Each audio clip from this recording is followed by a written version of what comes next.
این آغاز شرح منظومه ابی اسحاق البیری رحمت الله علیه می باشد و نام این منظومه در نزد بعضی ها با نام طائیه هم مشهور است. برای چی؟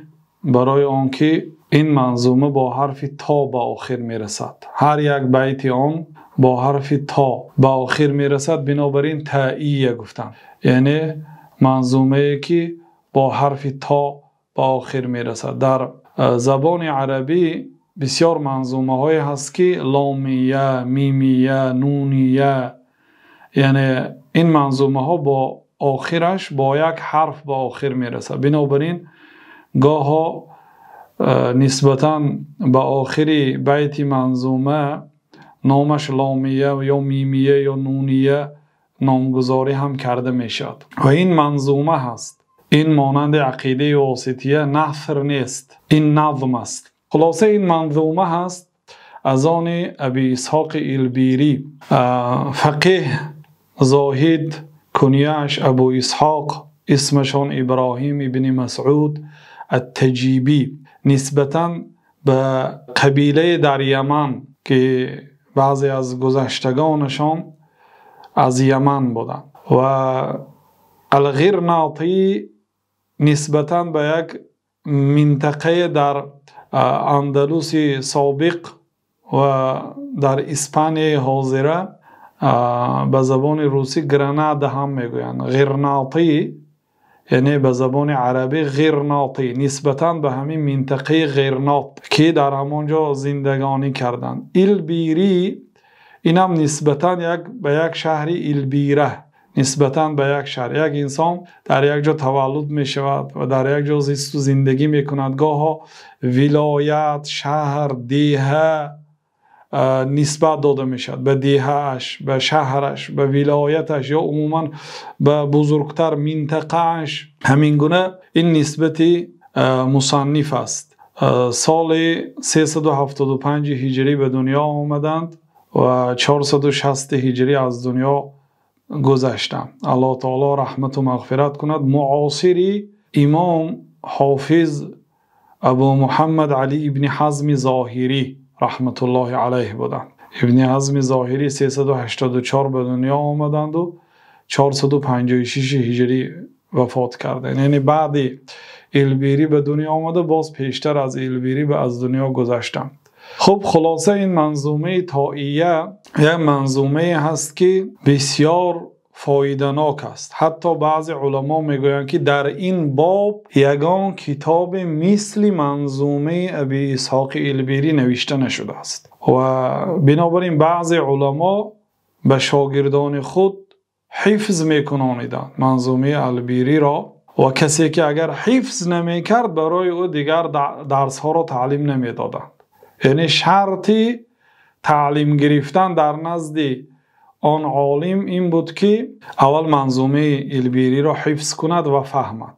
و در این منظومه مصنف ناظم یک شخص را خطاب میکند، به یک شخص نصیحت میکنند، گاه همراهی او جدال و کشمکشی میکنند و نصیحت میکنند. بعضی علما گفتند که این نصیحت برای فرزندش است، پسرشان، و بعضی ها میگن که نه، این پسر حساب نمیشد بلکه یک شاگرد، یا اینکه یک شاگرد هم نه یک وقتی در ایام طالب علم بودنشان همراه طلب علم کرده است و لیکن اینم شاعر است، چون که از بعض بیت ها چنین برمی آید که آن شاعر که مصنف او را ابوبکر گفته خطاب میکنن با کنایه، یعنی نامش را نگرفتند. یعنی از روی آداب است که اگر انسان یک کس نصیحت کردنی شود یا تنقید کردنی شود کنایه کرده گپ زند. کنایه یعنی نام و نسبش را صراحتا نمیگیرید. ابوبکر گفتن، پدری بکر.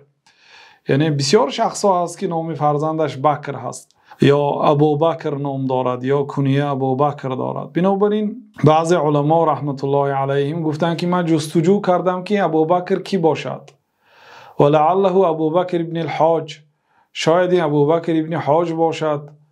و خلاصه همین گونه مبهم ماند شخصیتی که مصنف برای او خطاب کردند نامعلوم است کی است.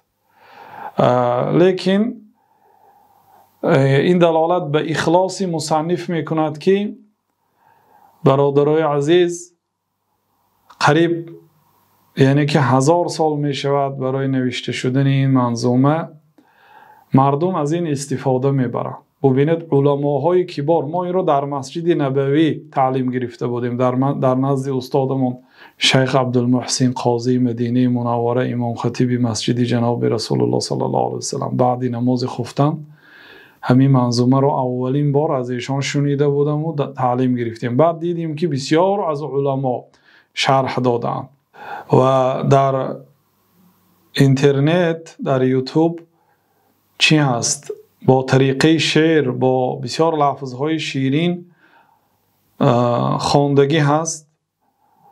می توانید مثلا آن را گوش اندازید تا اینکه حفظ کردنش برای شما آسان شود.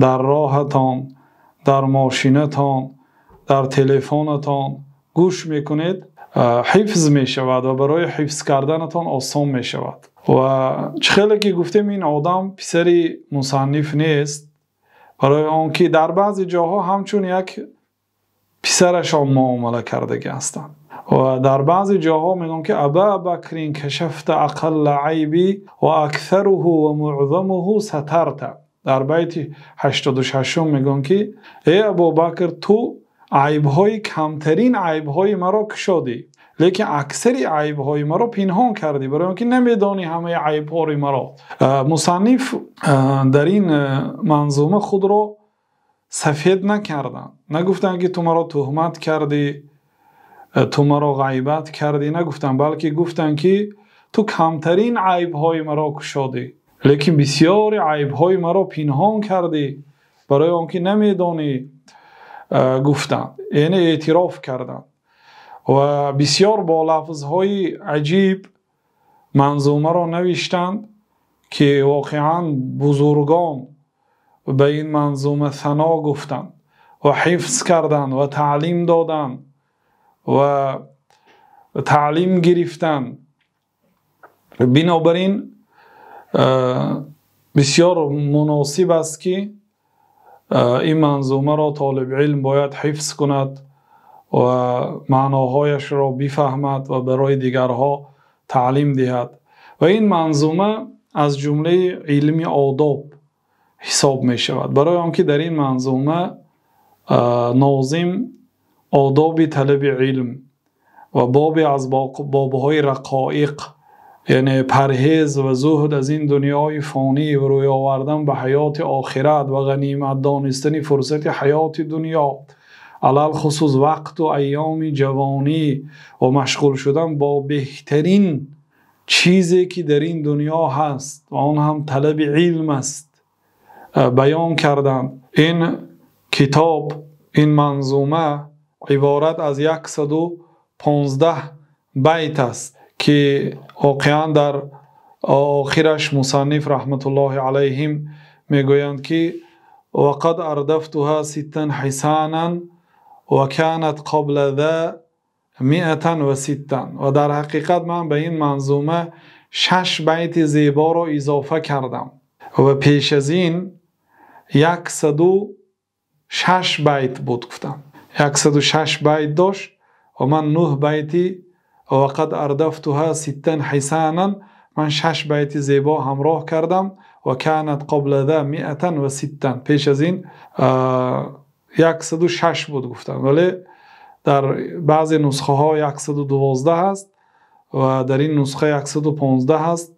شاید باز مصنف رحمت الله علیه 3 بیتی دیگر اضافه کرده باشند. خلاصه 115 بیت است. این منظومه سزاوار است که حفظ کرده شود.